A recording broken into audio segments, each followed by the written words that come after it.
All right, so we are recording. You can say hi to Colby. Hi, Colby. Where we left off was we were looking, again, we're just looking at Congress on paper, and we're trying to understand its structure, and we're trying to understand what makes this branch unique to the other branches, as well as what makes the houses different from each other. What's the answer always come back to? Numbers, right? So we're largely just looking at the structure to kind of get what is intended in terms of, like I said, heightening these differences. It comes down to numbers, but we're also going to start looking at the reality of things as well, because there's theory and then there's practice. Where we left off in terms of looking at numbers is the differences in the House and the Senate. Again, go back to the Great Compromise, the Connecticut Compromise, where we create a bicameral legislature to meet the needs of small states and large states. It creates these numeric differences. The problem is, well, as long as we don't have additional states, these numbers here are set in stone. These fluctuate, right? Because we're a mobile population. So what is the three-step process to kind of figuring out what to do when our numbers shift? Do you remember the language? First of all, I got to figure out that my numbers have shifted. Census. I need a census. How often does that happen? 10 years. Once every 10 years. Okay, now I've figured out my numbers have shifted. Therefore, my representation should shift, right? If population of Massachusetts grows astronomically or drops, I should get more representation or less, right? What do we call that? Reapportionment. Reapportionment, right? If my numbers shift, if I go from having 10 representatives to 5, what else has to change? I gotta redistrict, right? So there is this kind of three-step process that starts with the census. Really, this all comes back to the idea of one man, one vote, right? We want people's votes to be roughly equivalent and equal. Your vote shouldn't count more than mine. So if my state loses a bunch of population, but I still have 10 representatives, and your state grew, but you still have whatever it is you had to start with, all of a sudden my votes are counting more, right?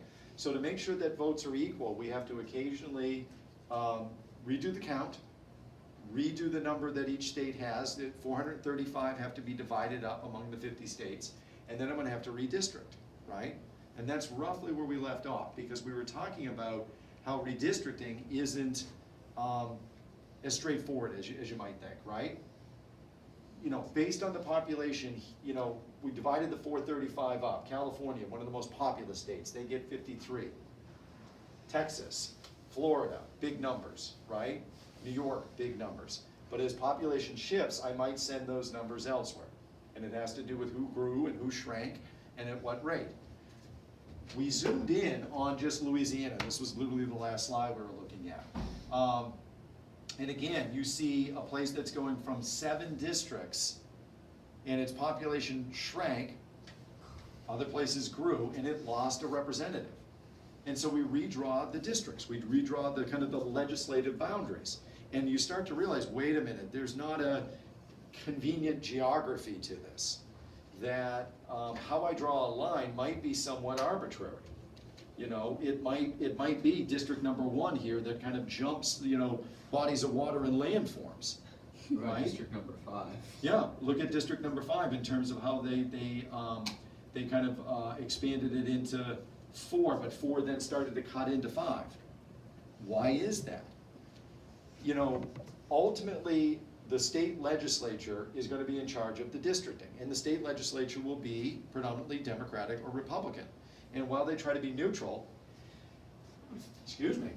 while they'll try to be neutral, it's probably, if I cut into here, I'm going to cut into more of a Democratic zone. I might be able to flip this Democratic or vice versa, right?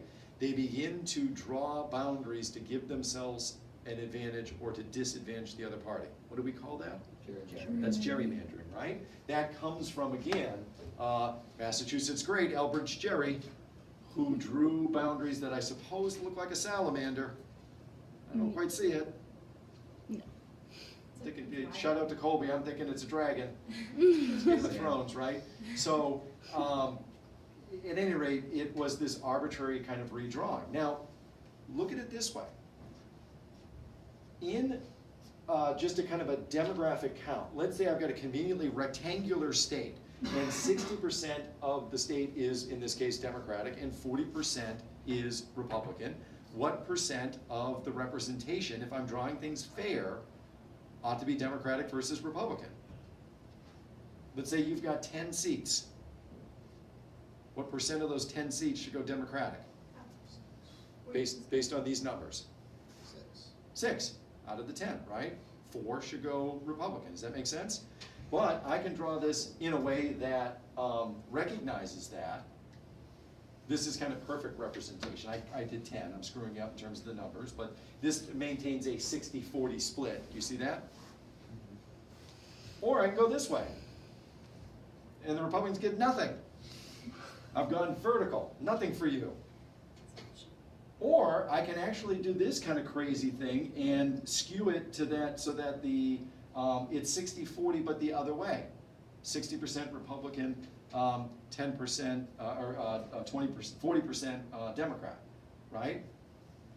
Well, that doesn't happen, Mr. Hastings. Yeah, it does, right? So here's kind of interesting things to know.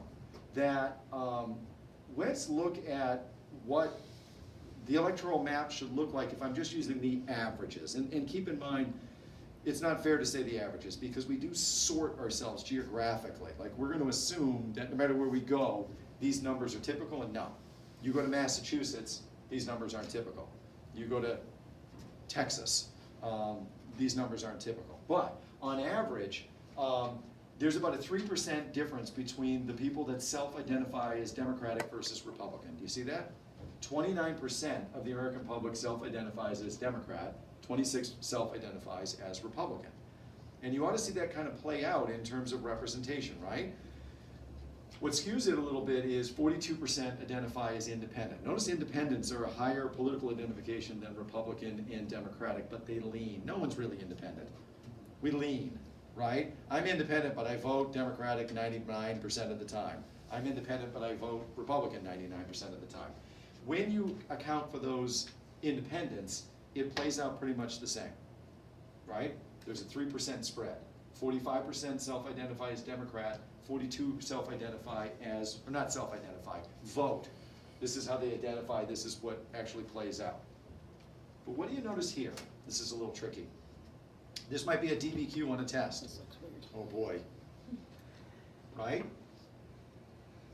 The top line is the share of the popular vote.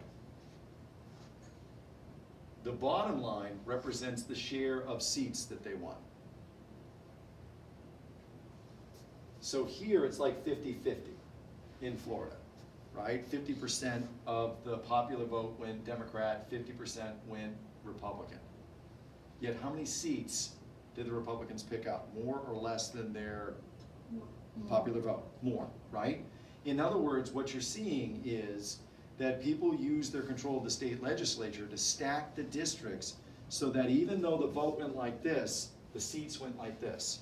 And so what you see consistently is a bigger red line down at the bottom than the top. Now, Republicans are really bad, guilty of this, right? Here's the Democrats doing the same darn thing, right? How do you break that cycle though? Because if they keep getting reelected and they just keep redistricting so that they. And that's one of the biggest kind of problems in that. Is this subverting our democracy? If this is how we identify, shouldn't we constantly have these competitive districts that flip back and forth between Republicans and Democrats? But ultimately, no, because the party in control draws the districts in a way that they stay in control. And so do we need laws about independent commissions coming in and being in charge of drawing the districts, but who's independent? It's a tricky issue. So is gerrymandering a kind of unique to U.S. politics? Because I know it's named after an event in the Yeah, US. it is definitely something unique. I don't know I'm sure there are other places that do similar that do something things. similar. But again, part of our problem to answer what is unique to the United States is we have a winner-take-all system. So it's much Win a more effective majority. to gerrymander. It hyper exaggerates it, right? In other places, they have you know, whatever percent of the vote you won, that's the percent of representation you have. So if the Labor Party captures 30%, they get 30% of the seats in Parliament. Whereas here, if I win the vote with 51% of the vote, the seat goes to me. It's called, we're single member districts. It's, I'll come up with the more complex term in a second, but what it really I'll be indicates the is, sub in Colby and look it up. if you win even with a plurality, do you guys remember what that is? Yeah. If there's 3 candidates, and I win with 33% of the vote, because some people don't vote, right? I still get that seat, 100% of that seat. So that's another thing that hyper exaggerates it, all right? Good question. Now, a couple of cases that try to fix some of this, and this is where we'll get to the one man, one vote. I would say these are, like, there's landmark Supreme Court cases, and then there's kind of the second tier. Baker versus Carr may be a second tier. Gray versus Sanders is right on a 1-2 kind of thing, because this is where we get this idea of one man, one vote. In both instances, what you have is population shifts, people moving from rural to urban areas. What you don't have is a subsequent redistricting within the states. So what it means is the rural voters are overrepresented, right? They're smaller populations, but they still have more representation, where their representation should have been shifting to the cities. In Baker versus Carr, what happens is a lower appeals court essentially says, this is not within the federal court's jurisdiction. Districting is one of those reserved powers. It's something that states can determine for themselves when and how to redistrict. The lower court says it's a state issue, it's a reserved power. The Supreme Court looks at it and says, no, it's a federal issue. That these are, elections are funny. You know, you're having elections to put candidates from political parties into national office in state-by-state elections. So the political parties have a lot to say, the states have a lot to say, and the federal government has a lot to say. And ultimately, this is a federal office. So who has the last word? The federal government, okay? They get to decide the rules on districting. Where they make the rules on districting is Gray versus Sanders. So the first case is literally just about whose jurisdiction it is. Do you get that? In the second one, as it is our jurisdiction, let's look at if a failure to redistrict is unconstitutional. And they say yes, because it's going to violate. Any guesses as to what amendment? 14. Got to be the 14th Amendment, right? When in doubt, what's the answer? 14th Amendment, always, right? Except for when it isn't. So the 14th Amendment's which of the trifecta, Equal protection under the law, or, yeah. It was just, right? yeah. So when you're looking at the 14th Amendment, you know, we want to count every vote as equal. And this is more simply where we put the idea of one man, one vote. So for Baker versus Carr, it was ruled that the states had power over it, but Gray versus Sanders, it was. In Baker versus Carr, we're looking at the issue, is this a state issue or is this a federal issue? The appeals court said state, the federal, the Supreme Court said no, federal. Okay. So this is a case that establishes districting is under the federal government's jurisdiction. Or excuse me, the federal court system's jurisdiction. That's why I'm saying that this one is maybe tertiary, because really what we want to get to is the landmark one man, one vote principle. All right, now, what I've done is I've kind of sorted out the numbers and how we determine those numbers and what happens when they kind of shift. Let's throw a monkey wrench in the plan. What happens if there's a vacancy? What happens if you know, you have an election and a senator or congressperson dies in office? It happens. It happens obviously with the president. We need a plan for what to do in the House and the Senate. What you're going to see is that there's some kind of similarities and differences. And guess what? The differences come back down to what? Numbers. So in the Senate, the governor can call for a special election. We can just say, hey, we're going to let the voters decide. It doesn't matter if it's not, you know, if it's not November. We don't have to wait for the next election. We're going to have one in 3 months. We're going to have one in 6 weeks, whatever they kind of determine. Or the state legislature can give the governor the power to make an appointment. Either way, I'm filling that vacancy through an appointment or through a special election. In the House, you can either have a special election or you can just say, we'll leave it empty. Why would you do that? And again, it comes down to numbers. What do you think? Because 1 out of 435 is not gonna do much. So if I am California and I lose one of my my representatives, do you remember the number? 53. Yeah, I've lost 1 out of 53. If I am California and I lose a senator, what percent of my representation have I lost? 50%, okay? So it has in part to do with the percent of representation you lose. What other numbers can we look at that explain maybe why you leave it vacant? Hint. Think of the differences between the House and the Senate. It's not just in terms of the number of senators and the number of representatives 2 years. every 2 years. So I may be very close to the next election. And, okay, I'm not losing that much representation, and another election is around the corner, whereas this one might be 5 years, 364 days away. So for this type of appointment for like Senate, so like say like a guy gets taken out Yep. like first year Yep. in being senator, so could he appoint someone who stays in for the next 5 years? Yes, if the state legislature gives him the power. So I'm gonna give you a scenario here in the next one that kind of shows you the cat and mouse kind of game that goes on here. Yeah. Because it seems like, okay, the governor, if the state legislature gives the governor that power, that's pretty substantial. I can appoint somebody and they could be there for 5 years. Yeah. And then they're the incumbent, and the incumbent wins how often? 90 to 95% of the time. So in what scenario do you think a state legislature is going to give the governor this power? Not often. Oh, every- Not often, Yeah. and only if the governor is this and the House, or the state legislature is I mean, this, if they're in same the party. same party, yeah. It'd have to be the same party probably. So we're gonna look at that scenario in a second. Now, the other thing to factor in too is, in terms of numbers, is the cost of elections. It costs to, the average cost of a House race is 1.5 million. The average cost for a Senate race is 11 million. And I gotta update my figures. That means a senator, by the way, has to raise about $35,000 a week, every week, for the 6 years that they're in office to hit that number. So if I'm having a special election And for that's the just House, an average, like say. that's an like, average. Yeah. let alone, let's say it's a seat that's gonna flip the balance. Right? Do we know what senators' salaries are? Yes, so you're looking at, it's a fraction of this, you're looking at like 60,000. And we'll look at those numbers in a bit.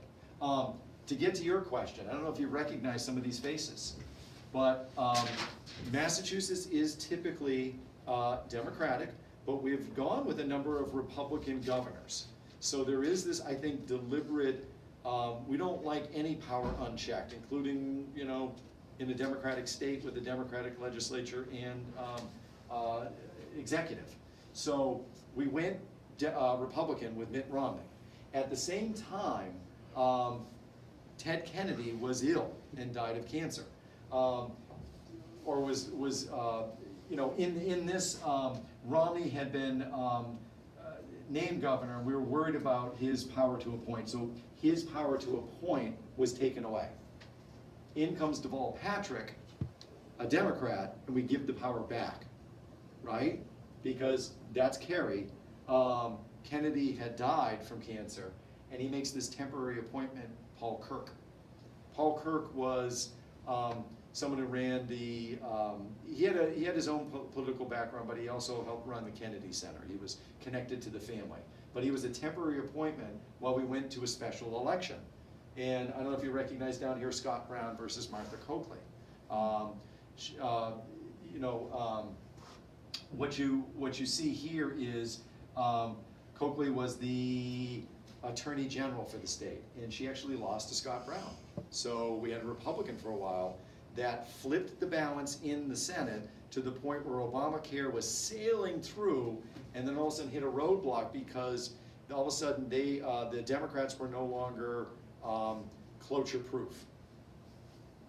They could have forced it with numbers, but then the Republicans had enough that they could end a filibuster if they needed to. And it forced some compromises into Obamacare. And then eventually, when Brown runs for his second term after, filling that vacancy, he loses to Elizabeth Warren. So this is an amazing game of kind of cat and mouse, where powers were given and taken away, and Republicans come in and they go out. Kind of a tumultuous history here. Just because it was mentioned Yeah, you for looked it how up. much is spent on presidential campaigns. Oh, yeah. Do we have those numbers? Hillary Clinton spent We're in the billions. $768 million Yeah. on the last one, and Trump actually only spent $398 million. When you bring in the outside spending as well, Yeah, so the you're- total for all of the election is $6.5 billion. Yeah. which is crazy. But one of the things I'll look That's at. from the Washington Post. In So case there's a you- lot of money, and money Checking the obviously facts. influences elections, and we're gonna look at all those numbers. But what I want you to think about is how much do we spend on advertising Cool Ranch Doritos during, so let's say like a Super Bowl commercial. So much. So much money. So Super Bowl again, if I'm spending commercials, that much so to get you to like a particular brand of chips, should we be spending as much to educate you on politics? I mean, I would argue more so. And But- well, yeah, when you put it into that perspective. But do it those makes a ads lot. really educate you too? Right, exactly. I mean, It's are they more effective? just pitting people against each other than it is actually And informing also, people. do you get of it. immediate gratification from politics as I advertising? mean, those chips are pretty fantastic. Yeah. You know, Really never there's had truth in choice. advertising about those. I buy those chips and they are what they said. They Immediate are. gratification, that's Yeah. a big part of it. That is a good point. All right, so the next kind of structure I want to look at is terms and sessions. And a lot of this is just simple vocabulary for you guys to kind of get down. But again, what I think is interesting is we're going to look at what we think Congress does on paper versus the reality. And one of the things that you're going to notice here is, do they work as much as we think they should? And the answer is yes and no. I'll clarify that for a second, because by the numbers, sometimes you're like, man, they got more days off than we do. But you gotta think about what they're doing when they're not in session, so we'll get to that in a second. But there's just some nomenclature, there's some language that you need to know. A congressional calendar is divided into terms and sessions. They have names for their congresses. So, for example, just previously, last year, it was the 114th Congress. And they were in their second session. And now, we're in the 115th Congress, and they're in their first session. You guys are in your second quarter, right? You're in your senior year, but it is your second quarter. You have a way of dividing up your academics. So you've got, years and quarters, and you've got semesters. Think of it that way. That, and notice, not in session. Notice, not in session. Not in session. Right, we're gonna see this in a second. So again, you have an election, the next election cycle is in 2018. A new Congress will come in, the Congress will be named the 117th Congress. They'll have a 2-year term divided into 2 sessions, 1 year each, right? It used to be after those November elections, they came in to begin their jobs in March. November to March. Oh, okay. So let's say Mr. Hastings was fired. I started in September, I did some really questionable things, there was some sketchy videos that got played up here, and I'm fired. But I don't leave until March. Huh. Do you see the problem? You can kind of just. Hey kids, we're gonna do our essay rewrites, and you say, No. the heck with you. No, we're not doing it. You are a lame duck. You are someone that is on their way out. You are no longer an authority figure. So these people that got voted out of office began to kind of lack authority. So what would I do if you're not listening to me? Do whatever I you want. need I'm going to. to begin to take anything that's not nailed down here, right? I could use this computer in my next job, if I get one, right? So what ends up happening is you get what are called lame ducks, right? They would do self-serving legislation. They would pass kind of frivolous spending that might benefit, a more narrow segment, including themselves. We eventually rectified this with the 20th Amendment. I always use the 2 Roman numerals XX, and I killed the duck, right? The duck was lame, and I killed the duck, as a way to kind of remembering it. We move it to January, all right? So all of this is basically saying that a new congressional cycles start in January after November elections on, don't you love this, you know, what we're looking at is odd numbered years. Because the elections are during even numbered years, right? So it gets a little confusing. I don't think anybody's gonna quiz you to that extent.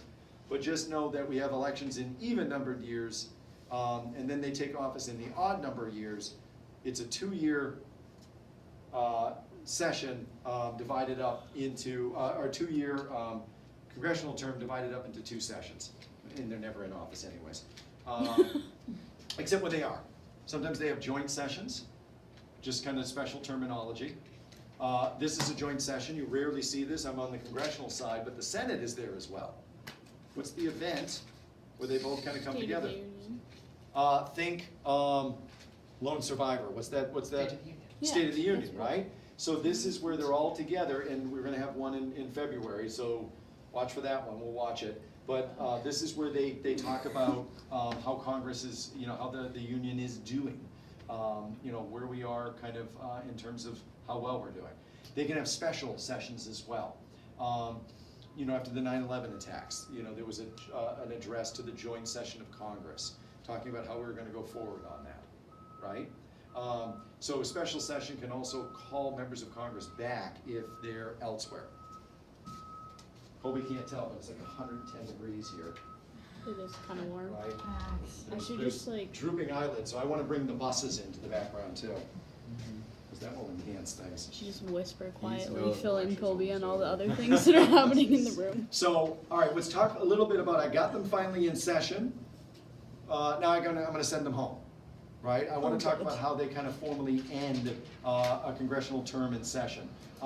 There's 2 ways to kind of like end things. One's called adjourn to a day certain, where they're basically taking a temporary break. In order to kind of break for more than 3 days, both sides have to kind of sign off on it. They both have to agree that, okay, we are, you know, terminating things for now. And if all they're looking to do is take a break, then what the House will do is they'll essentially kind of like, you know, call a timeout. They'll say, we're gonna adjourn to a day certain. This is the day we're gonna come back, and we're gonna pick up, back up with our business. What the Senate is more likely to do, again, because of what? Numbers, is take a recess, and you're picturing, you know, these guys in 3-piece suits throwing up their briefcases and playing on the monkey bars, right? They run outside for a little bit, but that's really what it is. They're running outside for a little bit, and then they're gonna come back and pick up right where they left off. The reason they can do this is because they're the Senate. The House, 435, everything has to be highly structured, everything has to be highly regulated. So when they stop, they have to pick up from the beginning again. They're gonna have everything from like the morning prayer, to reading the minutes, to naming who is gonna be the presiding officer, to like, you know, we're gonna have motions on the floor to kind of do the following business, and they do it in a particular way. The Senate literally calls a timeout, and they could be mid-sentence. The reason I support this legislation is timeout, they go outside and they play, they come back in, time in, and they pick up where they left off in the sentence. Because there's 100 of them, and they can be a little more freewheeling. When they want to end, it's called adjourn sin die. Die, you know, use that to kind of help you remember what it is. Essentially what they're saying is, we're ending our legislative session. The next Congress is going to come in and pick up from where we left off, right? We're adjourning to a day certain. So this is either how they end a term or a session. What you'd see typically is, you know, by their own internal kind of, you know, they have rules of conduct, and there's Jefferson's manual and there's Robert's rules, but they basically have internally set a date that they can't adjourn any later than July 31st. Well, they're more often than not going to have more business than into July, and so you'll see them often work, you know, all the way through the summer, right up to the next election cycle. Unless, again, it's an odd numbered year, or an even numbered year, right? Because if it's an even numbered year, what are they busy doing? Elections. Running for re-election. And then they'll basically like, you know, get into session and then say, see ya. You don't believe me? Here they're going on their summer break, starting in July 15th, not coming back until September, staying until September 30th, and then quitting until the elections, okay? For working a total of 111 days. How many days are you in school? 180. 180. That's They're- great. But this is how often they're in session. Yeah, they're So doing there's a other little things. bit of a deceptive kind of like skewing of that number. You'd think, oh, you're only working 111 days. No, they're only in the Capitol on the floor introducing and discussing legislation 111 days. Where are they when they're not doing this kind of work? That's the big question. Anybody know? States. They're in their districts, doing what's called district work. What else do they obviously have to worry about constantly? Re-election. Re-election.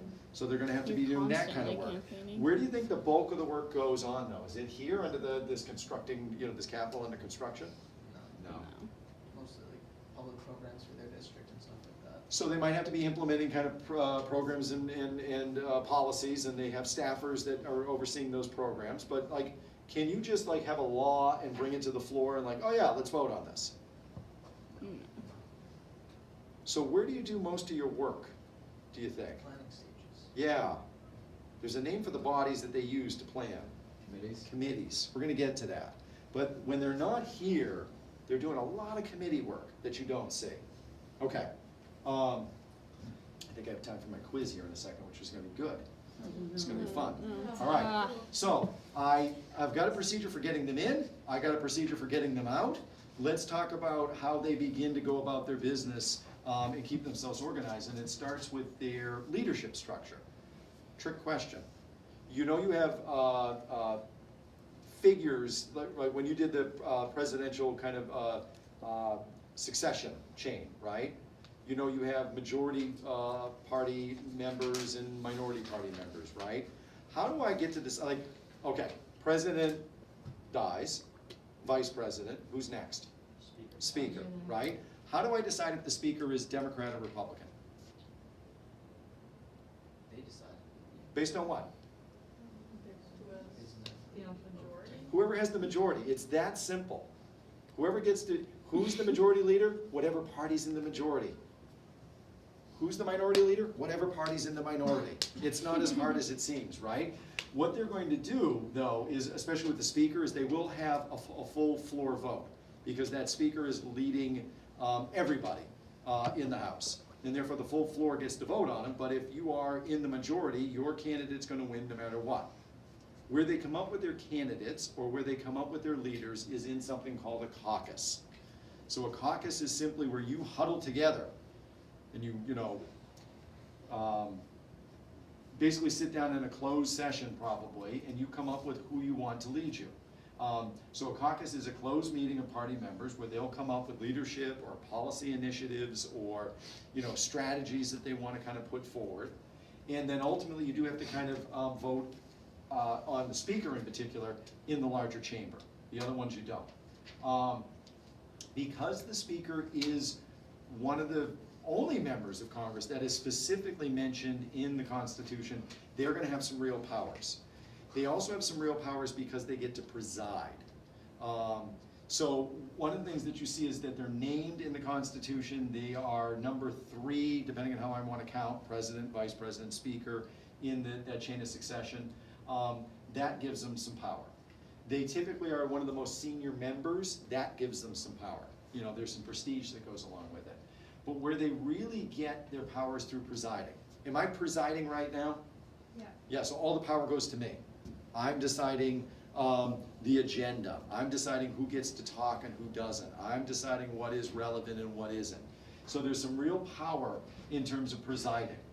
If someone says, Mr. Hastings, point of order, it's too hot in here. No, it isn't. Sit there and sweat. So I get to preside, but what I want you to keep in mind is a lot of times what you're picturing going on the floor is Hollywood version of Congress, where real things are being discussed and true debate is happening. And I'm gonna burst that bubble on you later. If you haven't actually seen, how many of you have seen Congress in action? Anybody been to the Capitol and actually watched? Watch C-SPAN. How many of you watch C-SPAN? It's the best channel out there. We're gonna watch some of that. It totally will demoralize you. Especially when I show you how to flip the camera and see what's actually there. Most of the time that presiding officer isn't, the Speaker of the House is not actually presiding, because they know exactly what's gonna go on the floor and when it's a waste of their time and when it's necessary. So they get this poor junior member to be a pro tem, someone who has to sit in there and bang the gavel and, try to fight sleep. Where you actually see a lot more of their power is in their administrative oversight. They get to decide where members, they have to work with leadership caucuses, but they get to decide where you, new member of Congress, goes in terms of a committee, where your bill will go in terms of a committee. And again, they'll work with like the Powerful Rules Committee, they'll work with leadership committees, but they are the most, the highest official that gets to really kind of drive this. So can anybody tell me why you think it's really impactful to decide which committee you go to? How is that a really powerful power? Let me give you an example of a committee. Defense, appropriations, meaning how we come up with money, finance, meaning how we spend money, foreign relations versus post office. Why is the appointment of where you go important? And like further your political career. I'm either gonna hand you political power, and it's gonna be relative to your constituency. Like, if you are from, this is skewing it, but let's say Massachusetts, do you wanna be in the agricultural subcommittee? Not necessarily. I mean, it depends if you're a part of the Depends on your western state or district, yeah. whatever. And we have farmland out here, but I don't necessarily want agriculture. I want biotech. I want,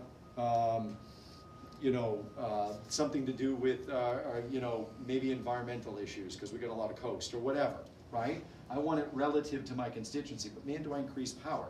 How about the appointing of Due to bills? a half day on Wednesday, MMA Club will be Tuesday this week in Miss Donovan's room. Can we straighten that out? What about bills? I can decide what committee a bill is gonna go to. Do you think all committees are the same in terms of how they look at a bill? No. So like, I know, okay, this committee is controlled by this arch conservative who would shoot this bill down. I know this one is controlled by this liberal, everything goes kind of candidate or individual. The bill will sail through. So do I want to kill the bill or do I want to sail it through, right? That's where they get their power. Again, they're also the official spokesperson of the House. Whenever the House is speaking as a whole, they're the face, and they're second in line for the president. So the question is, if this is the most powerful individual in the House, do you know who it is? Yeah. There he is. Yay! We're not gonna get through all our quiz. What we're gonna go next, just to see if you know, why does it God. look funky?